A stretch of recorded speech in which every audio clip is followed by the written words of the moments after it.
ओम श्री गणेशाय नमः। आज हम गीता के चतुर्दश अध्याय के 13वें श्लोक को प्रारंभ करने जा रहे हैं। अप्रकाशो प्रवृत्तिश्च प्रमादो मोह एव च तमस्येतानि जायन्ते विवृते कुरु नन्दनः। संधि विच्छेद देख लेते हैं।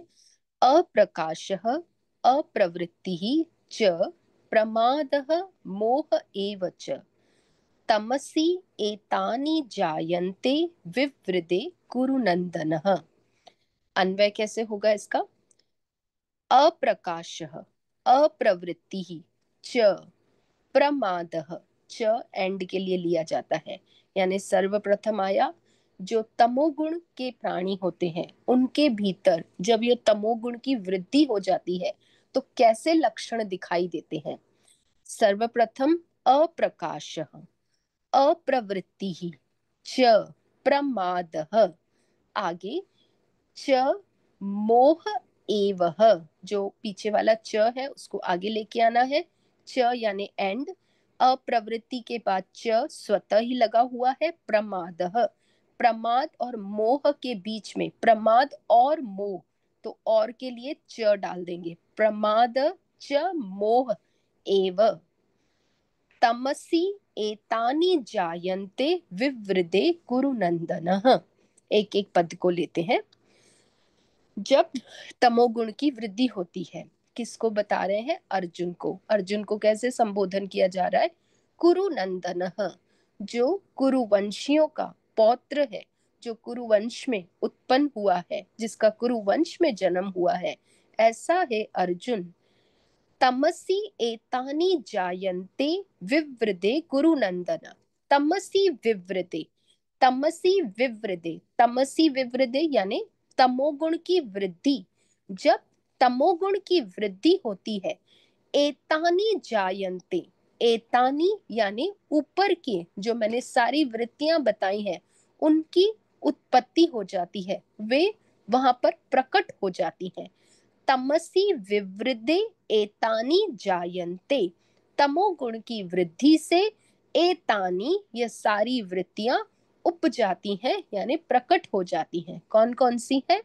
अप्रकाश, अप्रवृत्ति ही, प्रमाद, मोह, ये सारी वृत्तियां हैं। एक एक वृत्ति को लेते हैं। सर्वप्रथम वृत्ति जो है अप्रकाश, हमने पहले वाले श्लोक में देखा है प्रकाश। प्रकाश वृत्ति है सतोगुण की, तो तमोगुण सतोगुण को दबाता है तभी वो अपना कार्य कर पाएगा। तो सर्वप्रथम वो अपने सतोगुण को दबाता है, जो सतोगुण का प्रकाश स्वरूप है उस प्रकाश को दबाता है। तो प्रकाश यानी क्या, हमने पढ़ा ही है।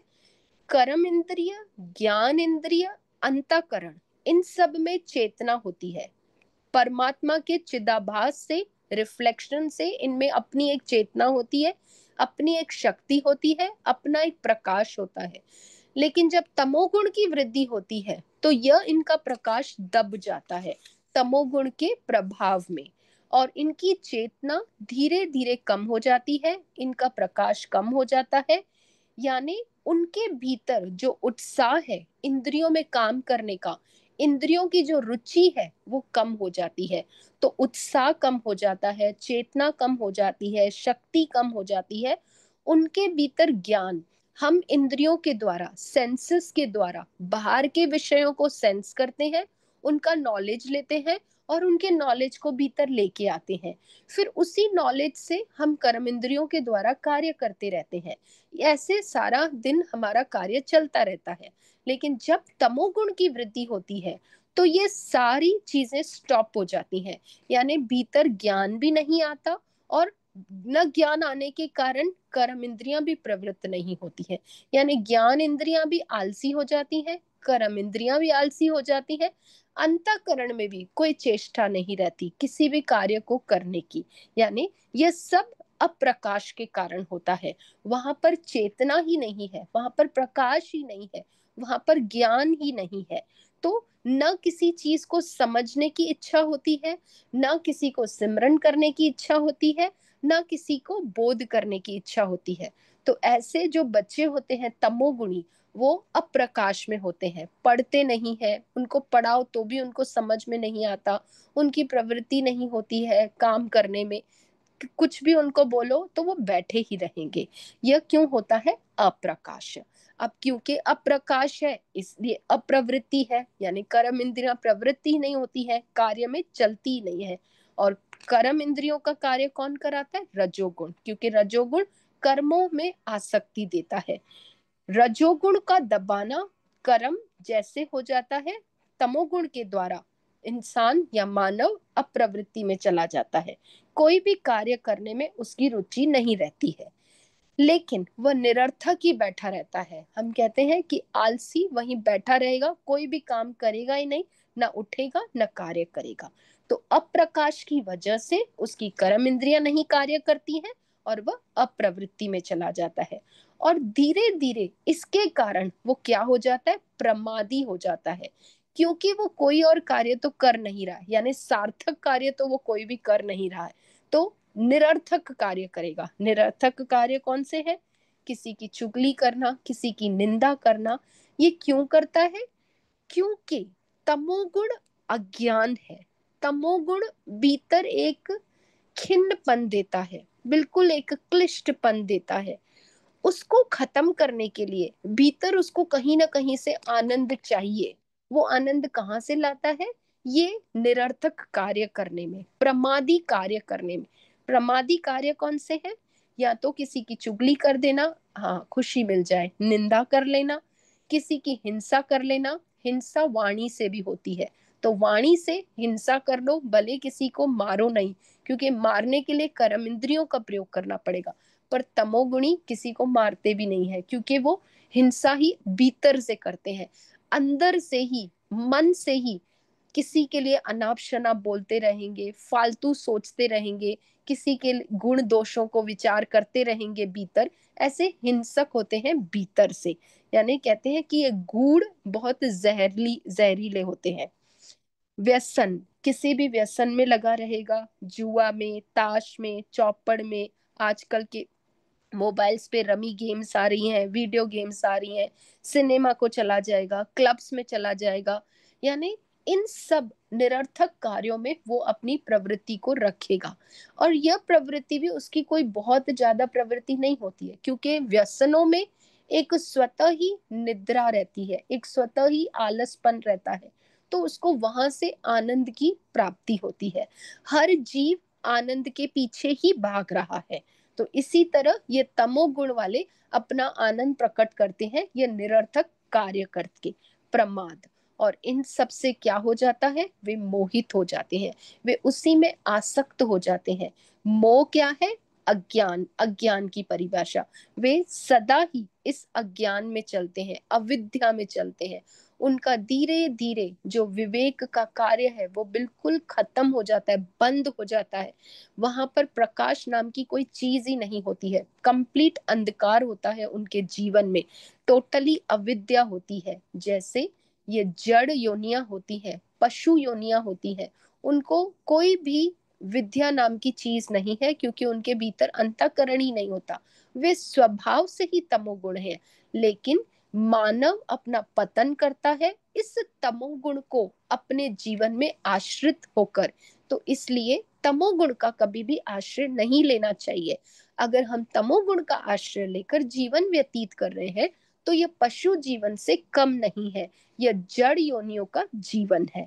तो इसलिए अप्रकाश, अप्रवृत्ति, प्रमाद और मोह, इस मोह में, अविद्या में वो फंस जाते हैं और जीवन में न चाहते हुए भी वह भीतर से अटैच्ड रहते हैं। अब जैसे सत्वगुण का एकांती होगा और तमोगुण, इन दोनों में भी कई बार लोग कंफ्यूज कर जाते हैं। सत्वगुण का जो एकांती होगा उसको भी लगेगा कि मैं अकेला ही बैठूं, किसी कार्य में नहीं जाऊं, अपना ही ध्यान और जप करूं। वो अकेला ही बैठा रहेगा, कई बार वह एक जगह पर ताकता रहेगा, लेकिन उस समय वो तत्व के विचार में रहता है, भीतर से वो जागृत रहता है, वो योगी होता है। लेकिन तमोगुणी कैसा होता है? मोहित हुआ रहता है, भीतर से अविद्या में रहता है, अज्ञान में रहता है, कई बार तमोगुणी और सतोगुणी की हाईएस्ट अवस्था सेम दिखती है, लेकिन इनमें डिफरेंस है। तमोगुणी भीतर से अज्ञानी होता है, सतोगुणी भीतर से ज्ञानी होता है। दोनों की प्रवृत्तियां सेम होती हैं। हाईएस्ट स्टेज पे सतोगुण वाले को भी रजोगुण की कोई कार्य करने में प्रवृत्ति नहीं होती है, वो प्रवृत्ति से दूर हटता है, लेकिन उसके भीतर महान प्रकाश रहता है, महान चेतना रहती है जो दिखती नहीं है, और वह प्रमादी के जैसे प्रतीत होता है, लेकिन वे प्रमादी नहीं होते हैं। वे अच्छे कार्य में अपनी प्रवृत्ति रखते हैं और वे मोह से रहित हो जाते हैं, विमोही हो जाते हैं। तो विमोही और महान मोहित दोनों कई बार सेम दिखते हैं, लेकिन सतोगुणी टोटली विमोह में चले जाते हैं। जैसे भगवान शिव पूर्ण त्यागी होकर, सबसे दूर रहकर, अलग रहकर समाधि में स्थिर हो जाते हैं। इसलिए शिव को तमोगुणी कहा जाएगा, ब्रह्मा जी को रजोगुणी कहा गया है और विष्णु जी को सतोगुणी कहा गया है, क्योंकि तमोगुणी की स्टेज भी वैसी ही होती है जो हाईएस्ट अवस्था होती है सतोगुण की। तो भगवान शिव की जो अवस्था होती है वो तुरीय अवस्था होती है, तीनों सतोगुण रजोगुण तमोगुण से पार गुणातीत की अवस्था होती है। और वह किसी किसी को दूर से तमोगुण की प्रवृत्ति दिखती है कि वो नहाता नहीं है, सदा ही अमंगल रहता है, ऐसे लगता है कि वो समाधि में है। लेकिन किसी को जिसको नहीं ज्ञान होगा वो बोलेगा ये मूड निद्रा में ग्रसित है। जैसे इनको हुआ था, परीक्षित जी को हुआ था। एक ज्ञानी महात्मा जी को देख के, ऋषि को देखकर उनको लगा कि ये ऋषि ऐसे ही बैठा है और मेरा सत्कार नहीं कर रहा है, लेकिन वो ऋषि ज्ञानी थे, वो अपने ध्यान में थे, अपने समाधि में थे। पर उनको क्या लगा कि ये तमोगुणी ऋषि ऐसे ही बैठा है और मेरे सत्कार में प्रवृत्त नहीं हो रहा है। तो उनकी दृष्टि उनको तमोगुण की दिख रही थी, जबकि वो गुणातीत अवस्था में थे उस वक्त। तो इसलिए इन दोनों में डिफरेंस समझ के रहना चाहिए कि प्रमादी और मोहित और अप्रकाश अप्रवृत्ति, ये चारों जो लक्षण है तमोगुणी के हैं। एवच, इसके अलावा और क्या क्या, और हाईएस्ट चले जाए तो निद्रा, वे सदा ही निद्रा से ग्रसित रहते हैं, दरिद्री रहते हैं, कामचोर रहते हैं।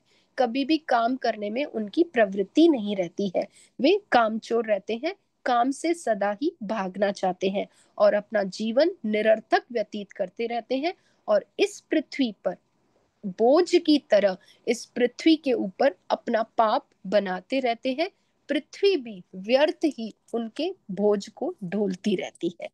तो इस तरह से आज हम इस श्लोक को यहीं समाप्त करेंगे। आज के लिए इतना ही। ओम नमो नारायण।